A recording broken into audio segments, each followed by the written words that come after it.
Hello प्यारे बच्चों, आशा करती हूँ आप सब स्वस्थ हैं। और ये है आपकी English assessment worksheet number 2, schedule to be done on 2 August 2021। Students, today's assessment worksheet is based on the work done in the month of July. आपने जुलाई में जो सीखा, जो पढ़ा, उस पर बेस्ड है। उसी नॉलेज से रिलेटेड कुछ कनेक्टेड क्वेश्चंस लेते हुए आपकी उस नॉलेज को, आपके अटेम्प्ट करने के तरीके को चेक करने के लिए आपको असेसमेंट शीट्स दी जा रही हैं, ताकि आप रिटन प्रैक्टिस भी करते रहें साथ साथ और अप्लाई भी कर सकें जो आप नॉलेज गेन कर रहे हैं। This worksheet has 2 sections, section A and B. Section A contains MCQ type questions and each question carries 1 mark. तो आपके जो वर्कशीट, जो आपका असेसमेंट शीट है, ये आपके 2 पार्ट्स में है। First is part A and second is section B. Section A में क्या है बेटा, MCQs हैं जिसके 4 ऑप्शन होंगे, मल्टीपल चॉइस क्वेश्चन MCQs, जिसमें आपको चॉइस दी हुई होंगी, ऑप्शंस दिए हुए हैं और हर क्वेश्चन 1 मार्क का है। Section B contain short answer type question, और सेक्शन बी में शॉर्ट आंसर टाइप क्वेश्चन है और एक लॉन्ग आंसर टाइप क्वेश्चन है फॉर 5 मार्क्स। तो देखिए, first question is read the passage and choose the correct answer. हमें ये पैसेज पढ़ना है और करेक्ट आंसर को चूज़ करना है। Lockdown phase, yes, lockdown phase has led us to think of alternative to continue our studies। Lockdown जो phase है उसने हमें ऑल्टरनेटिव विकल्प सोचने पर मजबूर किया। हमने विकल्प सोचे अपनी स्टडीज़ को, अपनी पढ़ाई को कंटिन्यू रखने के लिए। और ये जो विकल्प था, ये जो हमें फिर उसके लिए कुछ मिला, वो क्या था, जो हमारा सॉल्यूशन लेकर आए, वो आए online classes. Is one of the options of for it. वो उनमें से एक ऑप्शन थी जो हमें इस सिचुएशन में हेल्प कर सकती थी। The students could now be in touch with their schools. अब क्या था, स्कूल्स से टच में नहीं थे बच्चे, एक कांटेक्ट नहीं हो पा रहा था 1 to 1। लेकिन अब ऑनलाइन क्लासेस की हेल्प से स्टूडेंट्स अब टच में रह सकते हैं स्कूल के। They would not miss their studies, और अपनी स्टडीज़ मिस नहीं करेंगे ये। दे रिसीव वर्कशीट्स, और आप अपनी स्टडीज़ के लिए क्या क्या रिसीव करते हैं, worksheet, video links, audio files, images of the books as study material आपको दिया जाता है। The teachers and the students can meet on a virtual platform. बेटा, जो ये कंप्यूटर के थ्रू, ये जो इंटरनेट टेक्नोलॉजी के थ्रू हम लोग मिल पा रहे हैं, इसको क्या बोला जाता है, virtual platform.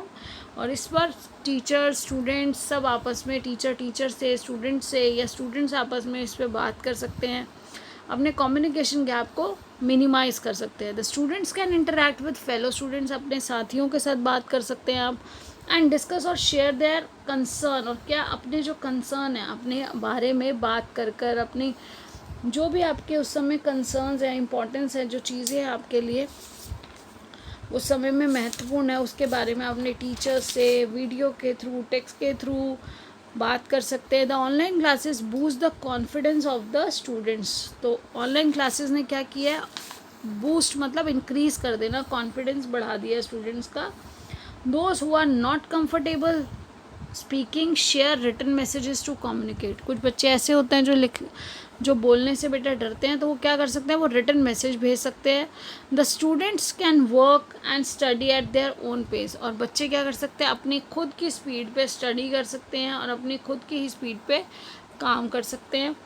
They attend there classes, do the class work, classes attend करते हैं आप सभी लोग, जैसे क्लास वर्क भी करते हैं। लेटर फिनिश देयर होमवर्क, और फिर अपना होमवर्क फिनिश करते हैं।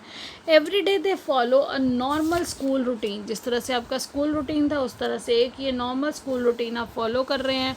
आपकी ऑनलाइन क्लासेस भी हो रही हैं, सिर्फ ऑफलाइन की जगह क्या हो रहा है, ऑनलाइन क्लास हो रहा है, जिसमें at is sitting at home, और आप बड़े आसानी से घर बैठे बड़े आराम की परिस्थिति में अपनी क्लासेस को अटेंड करते हैं। So they don't miss the school और द स्टडी। इस कारण से क्या होता है, ना तो आपका स्कूल मिस होता है, ना स्कूल से छुट्टी होती है, ना ही पढ़ाई से।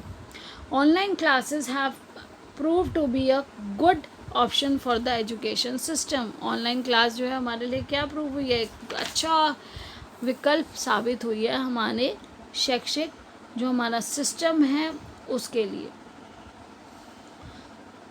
बेटा देखिए, अब जो क्वेश्चंस हैं इनके आंसर हमेशा पैसेज पे बेस देने हैं। तो पहला है, during lockdown phase alternative to continue school studies is. तो लॉकडाउन फेज में ऑल्टरनेटिव जो स्कूल स्टडीज़ को कंटिन्यू रख सकता था, वो है ऑनलाइन क्लासेस।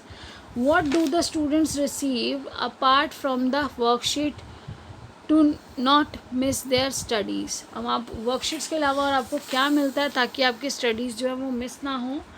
तो देखिए क्वेश्चन नंबर बी है, उसमें हम पढ़ते हैं। पहला उन्होंने दिया video links, audio file, third is image of the books, all of the above. तो अभी हमने ऊपर पढ़ा था कि ये सभी चीज़ें हमें हमारी ऑनलाइन क्लासेस के थ्रू, हमारे जो व्हाट्सएप ग्रुप है उनके थ्रू भेजा जाता है। तो देखिए what do the students share with their teachers. अब स्टूडेंट अपने टीचर के साथ क्या मार्क्स शेयर करते हैं? नहीं। बुक्स शेयर करते हैं? No.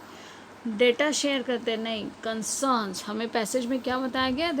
They share their concern with their parents, with their teachers. तो यहाँ पे टीचर्स की बात हो रही थी, तो यहाँ पर क्या आएगा? Students share their concern with their teacher. The student can dash at their own pace. तो स्टूडेंट क्या कर सकता है? पढ़ सकता है अपनी खुद की पेस पे, अपनी मर्जी से। बच्चा जिस समय चाहे, जितना आराम से चाहे, समझते हुए अपने सारे काम अपनी स्पीड पर फिनिश कर सकता है। तो यहाँ the students can study at their own pace.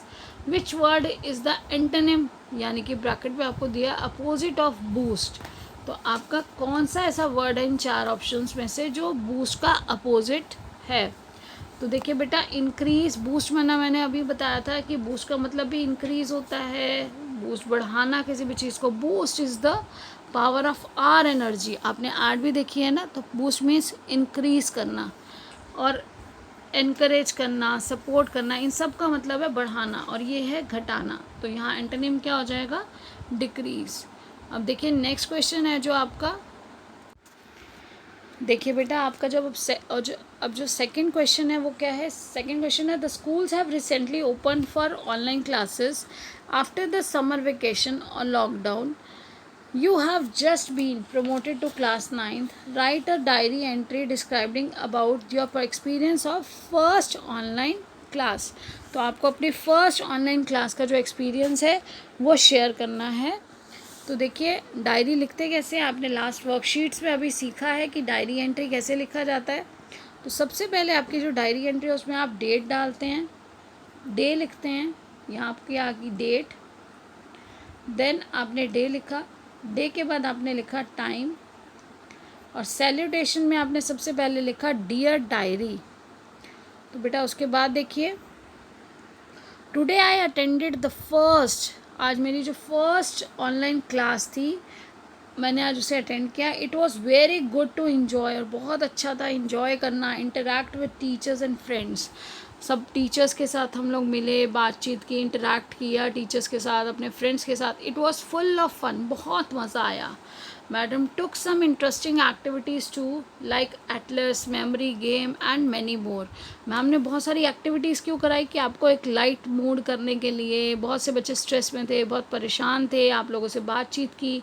तो उसके बाद टीचर ने क्या किया? गेम्स खिलाई, कुछ हल्के फुल्के क्वेश्चंस आपसे पूछे, और गेम के माध्यम से आपको आपकी जो नॉलेज थी उसके गैप को कंप्लीट करने की कोशिश की। जैसे लास्ट जुलाई में आपने देखा है कि सारी जनरल वर्कशीट्स के थ्रू आपकी ग्रामर, आपकी वोकैबलरी, उसको अच्छा करने की कोशिश की गई है। Now I am waiting for schools to be open, लेकिन अब मैं इंतज़ार कर रही हूँ या कर रहा हूँ कि जल्दी से स्कूल कब खुलेंगे। And share our lockdown experiences and interact, so that आप सब क्या कर सकेंगे? अपने लॉकडाउन एक्सपीरियंसेस को भी शेयर कर सकेंगे और अपने फ्रेंड्स के साथ इंटरैक्ट भी कर सकेंगे।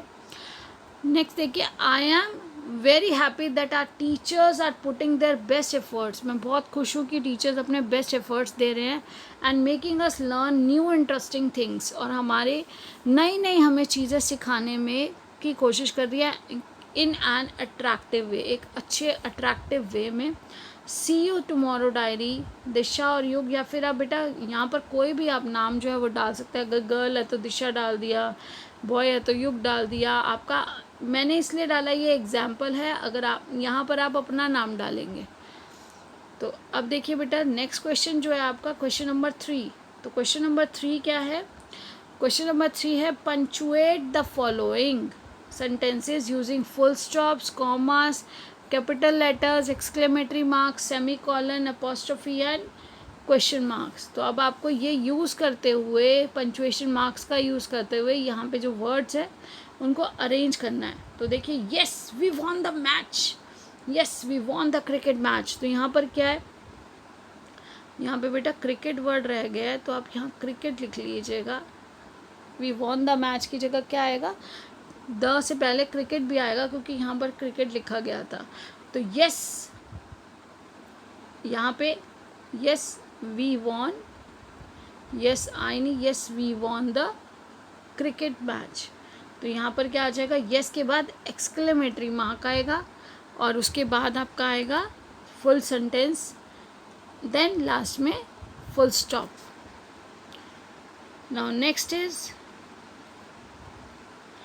some people work best in the mornings, other do better in the evenings। तो अब देखिए बेटा, यहाँ पे क्या है, some people, कुछ लोग क्या है सुबह के समय अच्छा कर पाते हैं और कुछ ऐसे हैं जो शाम के समय अच्छा कर पाते हैं। तो ये दो फ्रेजेस हैं। तो यहाँ क्या होगा, some people work best in the mornings, comma, यहाँ पे कॉमा आया, short pause, others do better in evenings, full stop. तो इस तरह से आपका बेटा ध्यान से करेंगे, जो आपने सीखा वही रूल्स आपको यहाँ अप्लाई करने हैं। What are you doing next weekend, तो आपसे क्वेश्चन पूछा जा रहा है कि आप नेक्स्ट वीकेंड क्या कर रही हैं, तो या क्या कर रहे हैं। तो what are you doing same रहेगा, लेकिन पहला जो अल्फ़ाबेट है, जैसे यहाँ सम के लिए एस को अल्फ़ाबेट को बड़ा किया था, ऐसे ही डब्ल्यू का जो अल्फ़ाबेट है उसको हम क्या करेंगे, कैपिटल कर देंगे। What are you doing next weekend, तो व्हाट आर, देखिए व्हाट आर यू डूइंग, यहाँ पे सेम वही है, नेक्स्ट वीकेंड सेम सब कुछ। आपका व्हाट का डब्ल्यू इस कैपिटल हो गया, लास्ट में फुल स्टॉप नहीं, लास्ट में क्या आएगा, क्योंकि क्वेश्चन पूछा जा रहा है तो क्वेश्चन मार्क आएगा। व्हाट एन अमेजिंग डे, तो अब व्हाट एन अमेजिंग डे एक फ्रेज़ है कंप्लीट, तो आपका इसमें कोई और एडिशनल नहीं यहाँ पे यूज़ होगा बेटा। लेकिन व्हाट एन अमेजिंग डे में हमारे इमोशंस दिखाई दे रहे हैं, तो एक्सक्लेमेटरी मार्क का यूज़ होगा। What an amazing day, mangoes, grapes, oranges and raspberries are my favourite fruits. तो देखिए बेटा, मैंगोज़ का एम कैपिटल होगा सबसे पहले, देन कॉमा, जब बहुत सारे ऑप्शंस होते हैं तो आप कॉमा। अब मैंगोज़ के बाद क्या यूज़ हुआ, comma, then grapes, comma, oranges and raspberries are my favourite fruits. तो ये आपके क्या हो गया, ये आप पंचुएशन में देखते हो कि आप जब ज़्यादा ऑप्शंस है तो कॉमा का इस्तेमाल करते हो, लास्ट ऑप्शन से पहले आपके साथ आ जाता है एंड और are my favourite fruits. Next question is fill in the blanks given below using a and the. तो नेक्स्ट जो हमारा क्वेश्चन है उसमें हमें fill in the blanks fill करना है ब्लैंक्स को, और उसके बाद ब्लैंक्स को फिल करिए। देखिए किससे फिल करेंगे हम, हमें ब्लैंक्स को फिल करना है आर्टिकल्स से। तो टॉर्टोइस इज आर्टिकल्स क्या है हमारे, ए एंड द। तो सी क्या है, सी इज कॉन्सोनेंट, तो tortoise is a common name for members of, tortoise क्या कॉमन नेम है members of the family of turtles. Family है टर्टल्स की कोई पर्टिकुलर, उसका एक कॉमन नेम है tortoise, that live entirely on land, जो पूरी तरह से कहाँ रहते हैं, ज़मीन पर रहते हैं, समुद्र तो आसपास है ही नहीं यहाँ पे। Tortoise are slow moving animals, वो बहुत धीरे चलने वाले एनिमल हैं। क्यों उन्हें कहा जाता है धीरे चलने वाले, for their long life span which in some instance में एक्सीड 150 ईयर्स। तो क्यों, क्योंकि उनका जो लाइफ लॉन्ग स्पैन है, जो उनका लाइफ स्पैन है उसको मजबूत बनाने के लिए अगर कुछ प्रॉब्लम हुई तो मुश्किल होगी, इसलिए क्या है उनका जो slow moving animal known for long life. Tortoise are slow moving animal है, वो बहुत धीरे चलने वाले एनिमल्स हैं, और क्या बहुत लंबी आयु है उनकी, लगभग इससे भी ज़्यादा 150 वर्षों से भी ज़्यादा। टोर्टोइसेस इनहैबिट ऑल ऑफ, बेटा वर्ड्स, वर्ड का एक वर्ड नहीं है, पर्टिकुलर वर्ड है और एक ही वर्ड है हमारे पास। तो all of the world's land masses except for Australia and Antarctica, सिर्फ एक्सेप्शन क्या है, ऑस्ट्रेलिया और अंटार्कटिका का। Then most tortoises live in dry environments such as deserts, savannas, although some special prefer moist habitats such as dash of rain forests and Woodlands है. तो बेटा ए और N तो सिंगुलर के लिए यूज़ होता है, तो यहाँ क्या आएगा द. अब देखिए tortoises are protected by heavy shell composed of. अब इनर के लिए आई है तो आई के लिए क्या यूज़ होता है an composed of inner bony layer. उसके अंदर क्या है इनर बोनी लेयर है. Last but not the least आपको कोविड अप्रोप्रिएट बिहेवियर हमेशा फॉलो करना है. To stay safe in the fight against कोविड-19 wear a mask as well as take care of your self by following COVID appropriate behavior each and every time. Don't go outside your house. बेटा बाहर घर से बाहर मत जाइए. जितना हो सके अपना ध्यान रखिए, अपने परिजनों का ध्यान रखिए और ख़ुद भी कोविड अप्रोप्रिएट बिहेवियर को फॉलो करिए और सबको फॉलो करने के लिए रिक्वेस्ट करिए, सजेस्ट करिए ताकि हम थर्ड वेव को फैलने से रोक सकें. Thank you. Have a nice day.